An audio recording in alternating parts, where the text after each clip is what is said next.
in deze video. In deze video nemen we de top 10 makkelijkste gitaarliedjes om mee te beginnen met de akkoorden. Het is mijn top 10, dus als je bij mij op les zou zitten, dan zou ik één van deze, of misschien wel allemaal, mee starten om je de akkoorden en strumming aan te leren. Mocht je suggesties hebben van andere songs, als je denkt dat je bent er wel aardig wat vergeten, zet ze in de comments en dan maken we eventueel nog een nieuwe video ervan.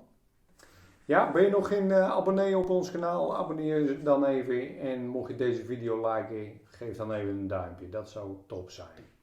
Ja, dan gaan we nu beginnen met de top 10.